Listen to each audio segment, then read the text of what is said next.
Ohayo gozaimasu, konnichiwa, konbanwa. Kembali lagi dengan saya, Anissa Sensei, dan hari ini kita akan belajar buku Minano Nihongo bab 31. Sebelumnya, kita akan berkenalan dulu dengan kotoba dan kanji yang akan dipelajari di bab ini.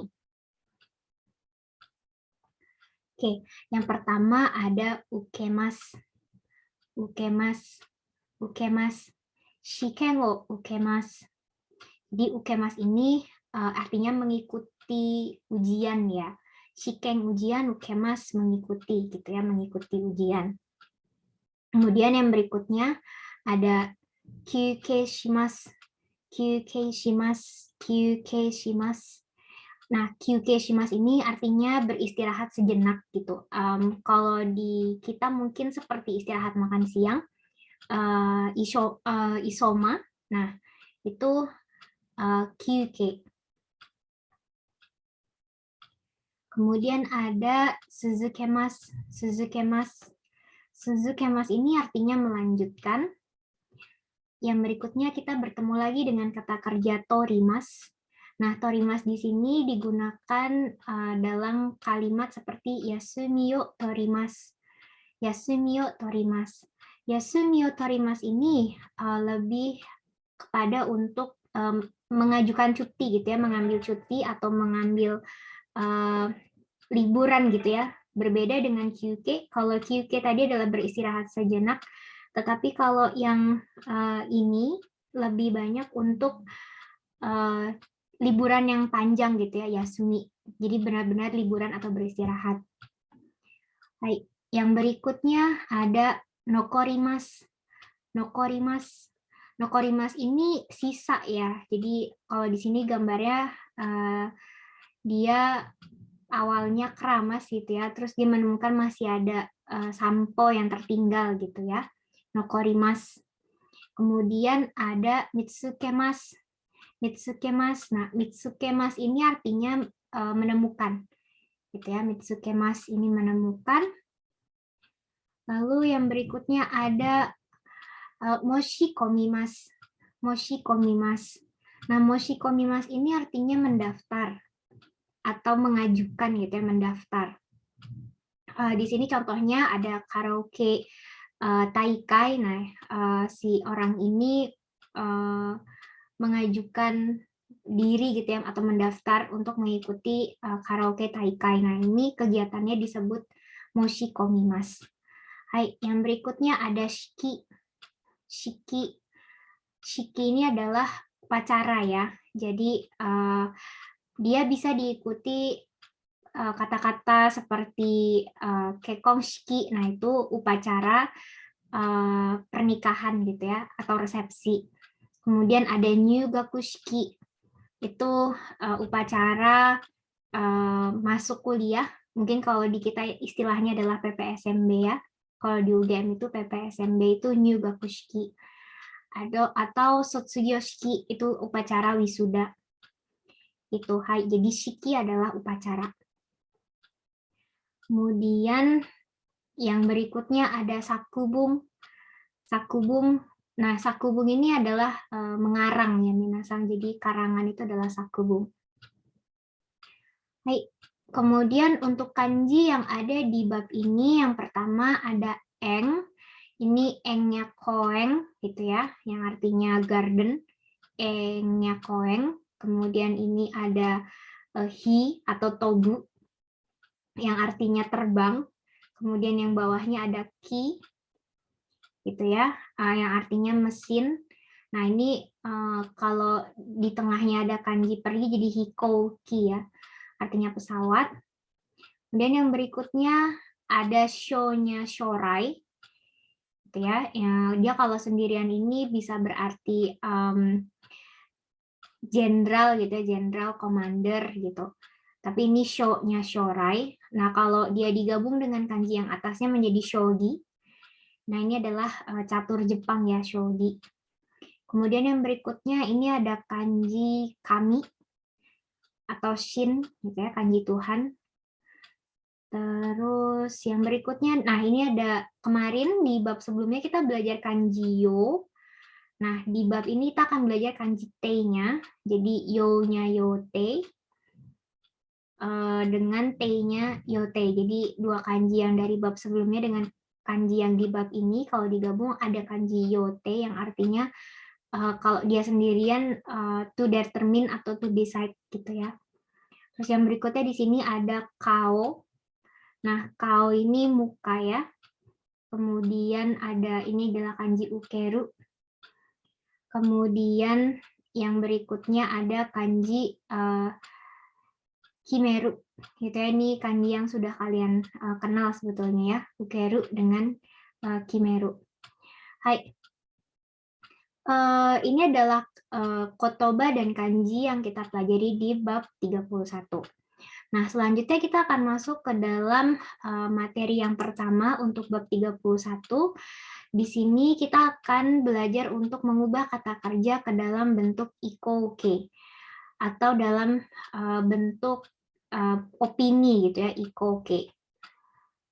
Baik. Nah, seperti biasa akan ada penjelasan pola kalimatnya seperti apa, contohnya bagaimana, dan contoh percakapan.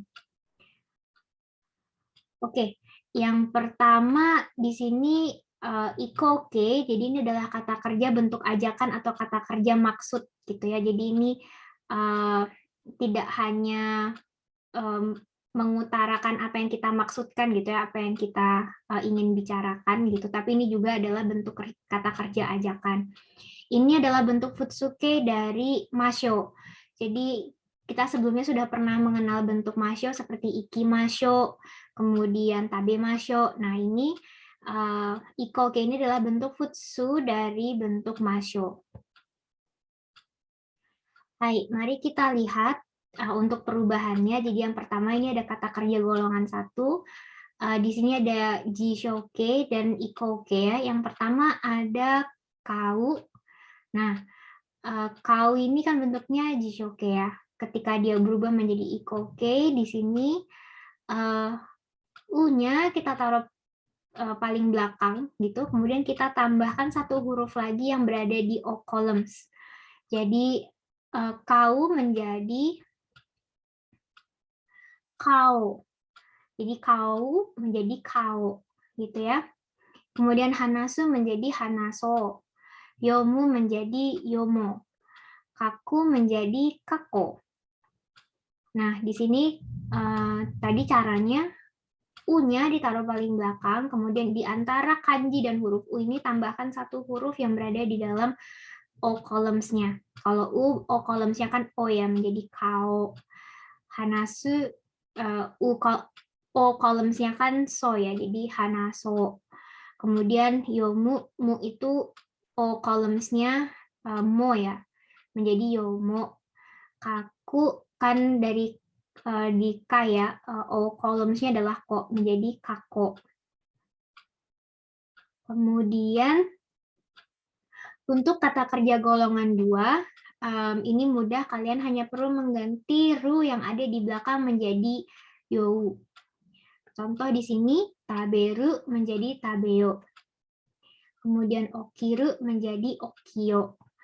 Kiru menjadi kio. Jadi, kalian hanya perlu mengganti ru dengan you. Taberu, tabeo, okiru, okio, kiru, kio. Nah, yang terakhir, ini adalah kata kerja yang harus kalian hafalkan. Jadi jishoke-nya hanya ada 2, kuru dan suru. Ikoke-nya ini menjadi koyo dan shio. Jadi diingat-ingat ya, ini dibacanya koyo dan shio. Hai.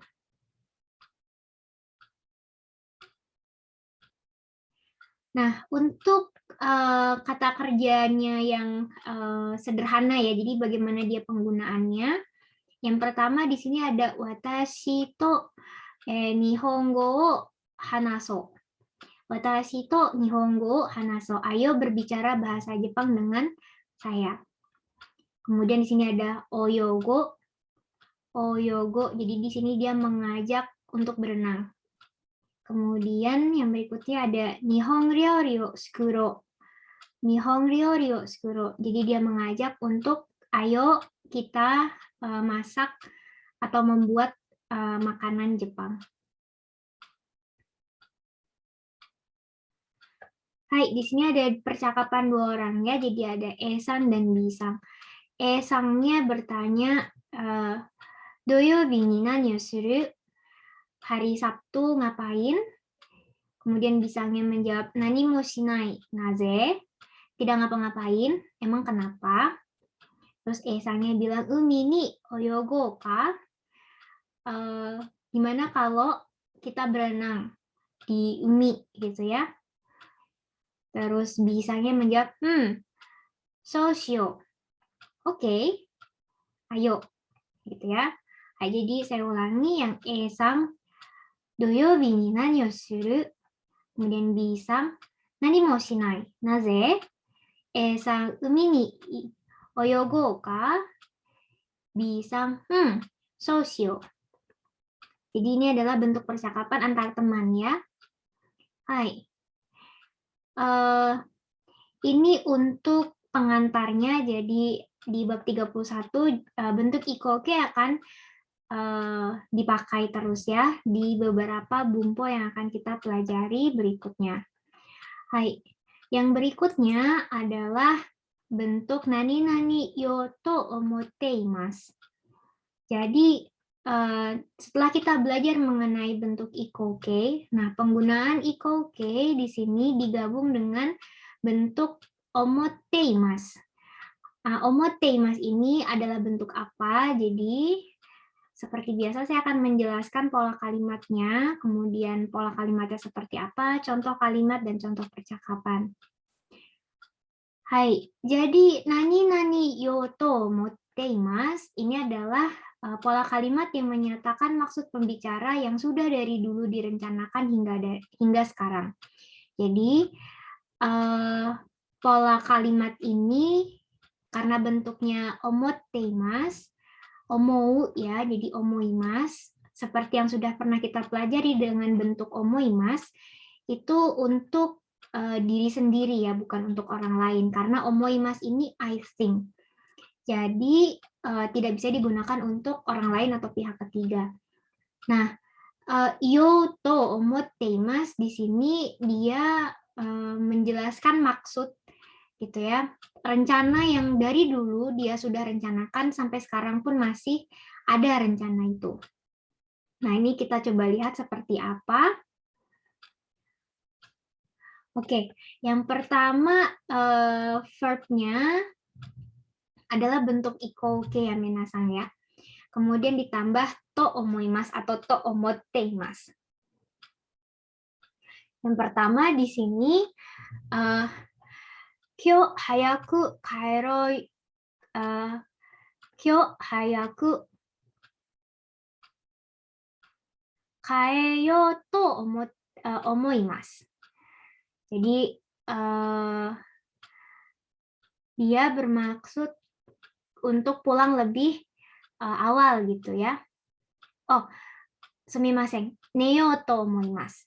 Hai, kyou hayaku neyo to omoimasu. Hai, ini neyo minasan. Hai, sumimasen. Kyou hayaku neyo to omoimasu. Jadi dia bermaksud untuk tidur lebih awal. Kemudian yang berikutnya, raigatsu nihon ni ikou to omoimasu. Raigatsu nihon ni ikou to omoimasu. Jadi dia bermaksud untuk pergi ke Jepang bulan depan. Jadi kalau bentuk tomoimasu ini kondisinya dia baru saja kepikiran, baru saja bermaksud untuk melakukan apa. Gitu. Jadi ini planning yang baru saja terpikirkan dengan menggunakan bentuk tomoimasu. Kemudian nah ini dengan bentuk berikutnya adalah tomotteimasu. Jadi di sini contohnya kanojo to kekkon shiyou to omotteimasu. Dari dulu hingga saat ini dia punya rencana gitu ya untuk menikahi pacarnya. Kemudian yang berikutnya Nihon de hataroko to omotteimasu. Di sini dia sudah dari dulu gitu ya berencana dan sampai sekarang pun masih ada rencana itu untuk bekerja di Jepang. Nihon de hatarako to omoimasu. To omotteimasu. Jadi kalau karena omotteimasu ini bentuk ini ya, continuous ya. Sampai sekarang masih ada gitu, masih direncanakan gitu ya, dan belum berubah gitu rencananya. Nah, ini menggunakan bentuk to omotteimasu.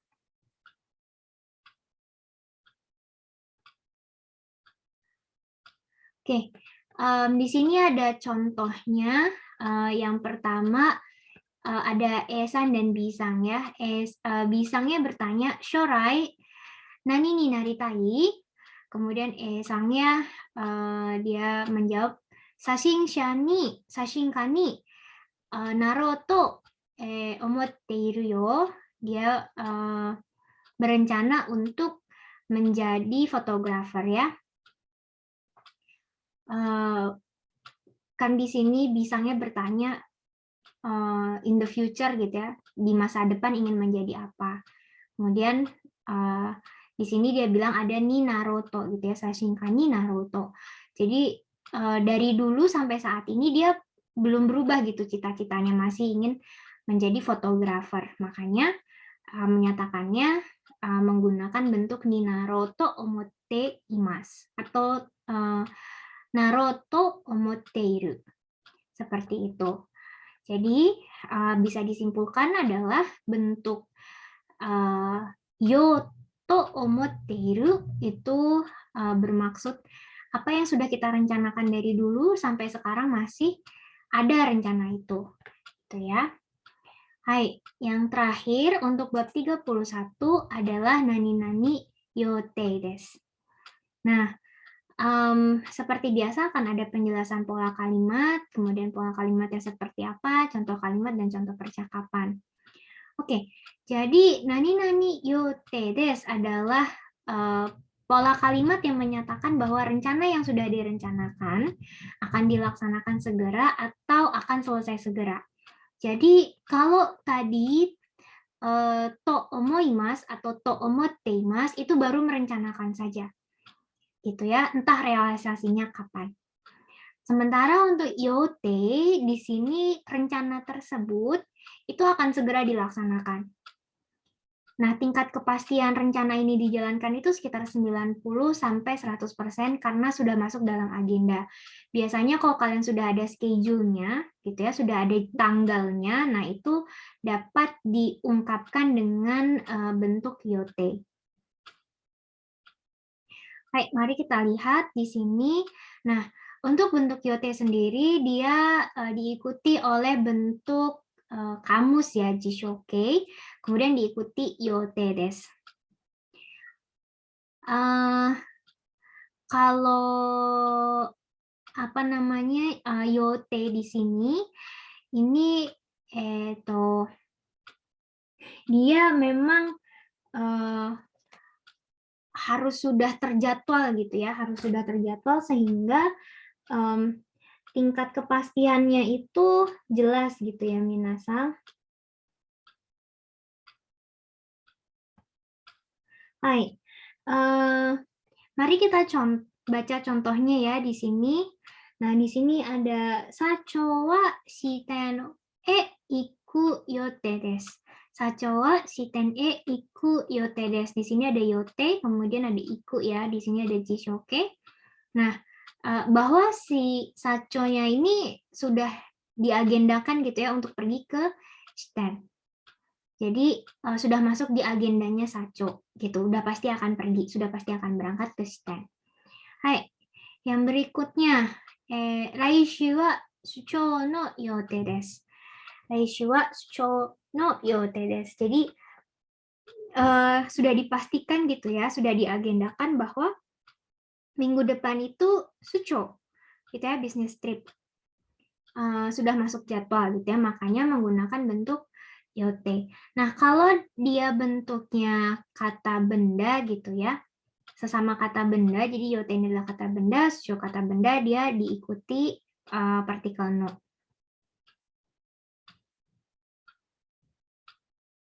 Oke, di sini ada gambar ashita zangyou no yote desu. Haista zangyou no yotei desu. Jadi dia sudah berencana dan sudah pasti besok itu dia akan lembur. Gitu. Makanya haista zangyou no yotei desu. Sudah masuk dalam kalendernya dia, sudah ditanggalin sama dia bahwa besok jadwalnya dia lembur. Oke, yang berikutnya, Raishu ie ni kaeru yote desu. Raishu ie ni kaeru yote desu. Nah, di sini dia sudah dijadwalkan bahwa minggu depan pulang ke rumah. Jadi sudah pasti dia minggu depan akan pulang ke rumah. Itu sudah masuk dalam agendanya dia untuk pulang ke rumah. Hai, untuk disimpulkan ya, untuk bab 31 ini kita belajar tentang perubahan kata kerja ke dalam bentuk ikoke gitu ya. Ikoke di sini pola untuk mengajak gitu ya, dia adalah bentuk futsuke dari masho. Yang satunya lagi adalah menunjukkan maksud gitu ya, pola kata kerja untuk menunjukkan maksud. Nah, di sini kalian sudah bisa memakai pola kalimat untuk menunjukkan rencana. Yang pertama, kalau kalian baru saja merencanakan bisa menggunakan bentuk to omoimasu. Jadi ikoke, kata kerja ikoke diikuti to omoimasu. Tapi kalau kalian sudah merencanakan dari dulu sampai sekarang ini masih ada rencananya, jadi kata kerja bentuk ikoke diikuti to omoteimasu.